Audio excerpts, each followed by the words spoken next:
Hello, magandang araw. Welcome sa klase ni Engineer Ronel. Halina at mapakinggan, mapanood, at matuto sa mga turo ng aking mga guest tutors. Tara, pasok ka sa klase ko. So for today's video, we are tasked to answer this problem, this frame using cantilever method. So may given tayo ng mga area per column dito. Tapos we need to find the following. Centroid from the left reference, eggshells at GD, AD, HE, moment at HE, DE, DG, plus eggshell ng girder DF. Moment reaction at support C, tas shear reaction at support B. So, una, kailangan mo natin hanapin yung centroid from the left column reference. So, meron tayong sagot dito. So, paano ba natin nakuha yan? Gamitin yung formula na x bar is equal to summation ng area times the distance over summation ng area. So, meron tayong, unang area natin is 7. Tapos 0 kasi ito yung reference natin. So, wala pang distance yan. So, plus 10 yung area ng BH times yung distance sa left column reference is 20. So, ganun lang din yung sa next 0.5 na area times distance niya is 35. Kasi nga, 20 plus 15. So, all over, summation ng area, 7 plus 10 plus 8.5. So, yung x bar natin is now equal to 19.51 feet. Check natin. So, meron tayo 0.7 plus 9 times 20 plus 8.5 times 85 over 7 plus 10 plus 8.5. Ayan, 19.51. So, tama lang. Tapos, ang next natin gagawin is kukuha natin yung eggshells na mga column. So, hatiin muna natin itong frame. Hatiin natin dito sa taas. So, sabihin natin kalahati lang ang distance. So, kung natin yan, meron tayong ganito. Ayan. So, ito yung eggshell natin dito sa GD, sa EH, tapos sa FI. Tapos, next natin gagawin, alamin natin kung saan yung pataas at pababa. Since nandito yung force natin sa kaliwa, automatic, pababa na yung forces dyan. Tapos kung hanggang saan yung centroidal distance natin, hanggang doon yung makapababa. So since ito 20 feet, so ito 15. So ang centroidal natin is hanggang 19 lang. So natin hanggang dito. So yung mga next na forces dyan is pataas na. So sabihin natin ito pataas. So ito pataas din. Tapos pag mag-relation proportion tayo, magiging distances natin is 19.51, 0.49, is 15. So, para makuha natin yung mga actions, kailangan mag-isolate tayo ng isang variable. So, meron tayong sa QFI over 15.49 times yung area niya, 8.5 is equal to, ang isolate natin yung QDG. So, QDG over 19.51 times yung area ulit na 7. So, pag na-isolate natin yan, meron tayong QFI is equal to 15.49 times 8.5 over 19.51 times 7 QDG. Tapos yung next naman is yung sa QEH. Tapos meron tayo 0.49 na distance, tapos 10 na area. So equal to QDG pa din. 19.51 times 7. Tapos QEH is equal to 0.49 times 10 over 19.51 times 7. QDG pa din yan. So, pero makuha natin yung value ng QDG. Kailangan natin mag-summation moment sa isang side. Sabihin natin dito tayo mag-summation moment. Point J. So, ito yan. So, kung mag-summation moment tayo sa J, assume natin na clockwise positive. I-call yan ngayon sa, since may 10 na tayo na first dyan. Then, times yung kalahati ng distance na tayo, 6.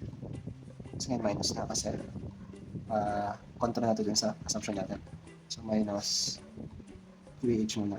Ito 0.49 times 10 over 19.51 times 7 QDG times yung distance nito papunta dito is 20.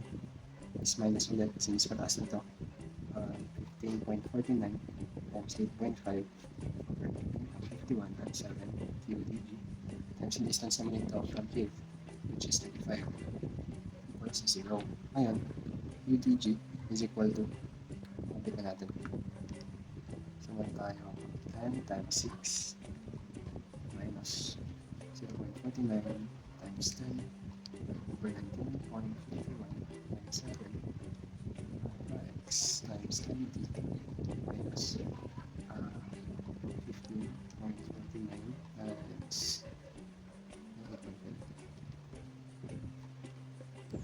over 19.51 times 7 tapos ang tags ulit 35 zero ships ulit.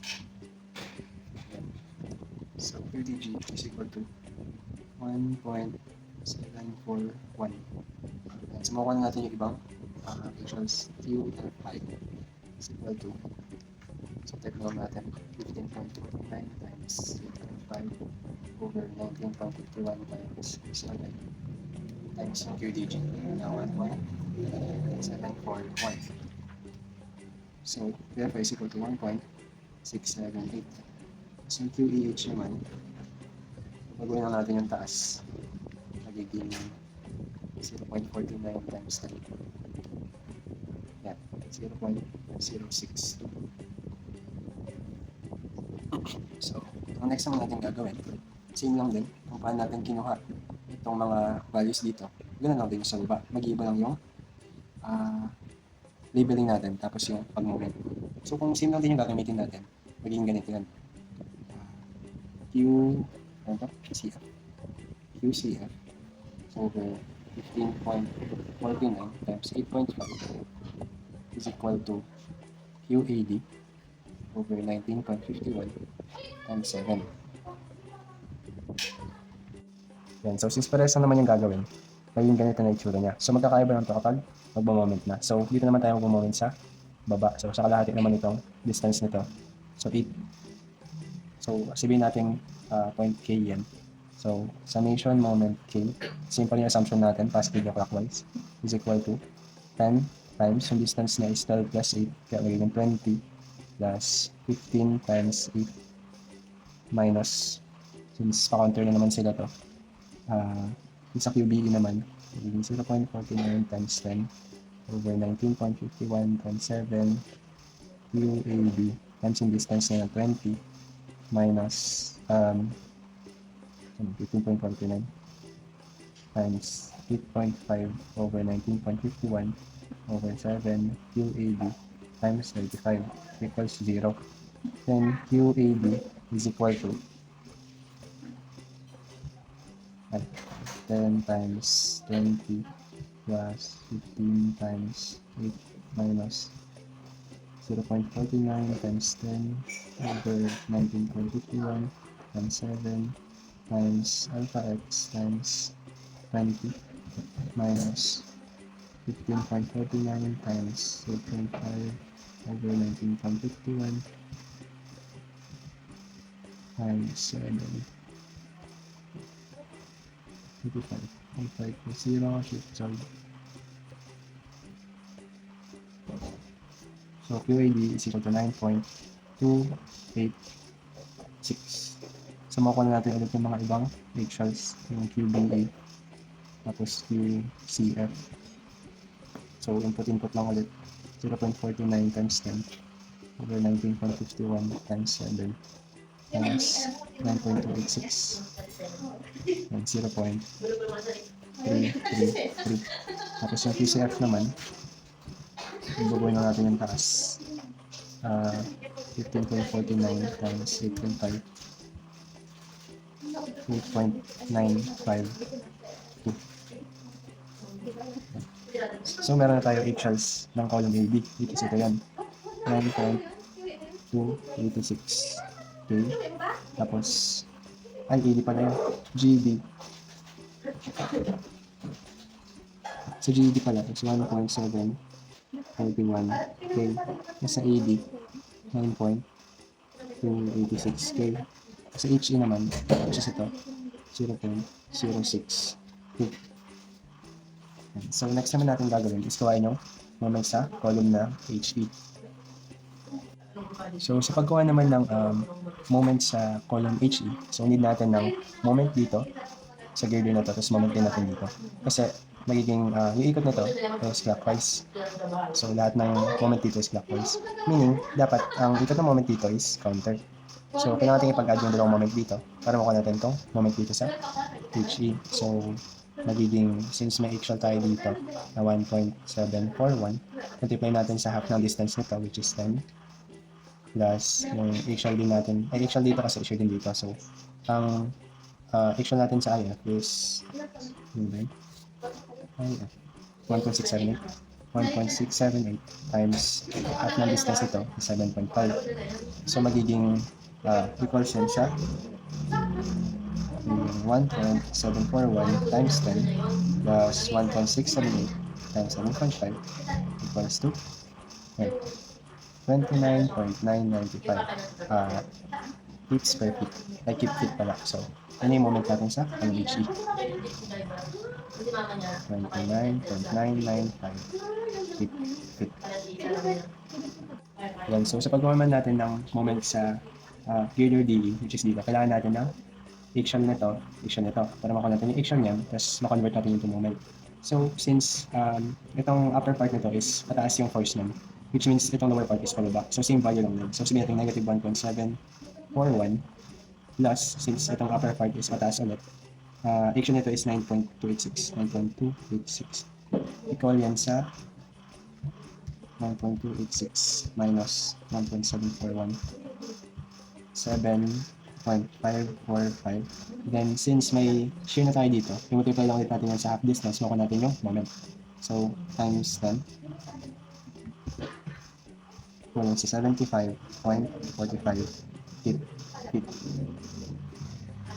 So, next naman is yung paggawa ng moment sa column DG. So, hindi na tayo mahirapan dyan since meron tayong moment dito na itong 1.741 times 10. Kasi yung moment dito is siya na rin yung moment yan. So, ito is equal to 17.41 feet. So, 17.41 feet. So, sa pagkuha naman ng axial nitong girder niya, kulang shortcut yan. So, kailangan kapagapangan natin yung solution simula dito, punta dito, punta dito, punta dito, punta dito, para makuha natin ito. So, una, yung 10 keep na force minus yung moment dito divided by half distance. So, 17.41 divided by 6 is equal to, makuha natin yung axial nito. 10 minus 17.41 divided by 6. Yan. 7.09. 7.098. So, meron tayong axial dito. So, kaya natin kawain yung shear naman dito. Yung shear dyan, ito lang yung value nun. Equal yan sa 2.902. So, next naman natin, kukuha natin yung shearing dito. So, since meron tayong axial dito, tapos meron tayong dito, moment dito. So, para makuha yun, kailangan natin lang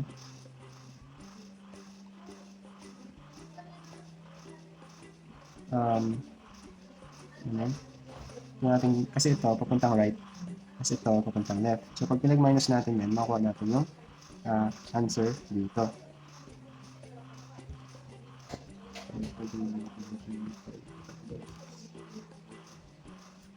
Pero pwede pa rin natin makuha yan kahit hindi natin kukuha yung axial dito kasi meron tayong moment dyan. So, alam naman natin na yung moment natin dito is 17.41.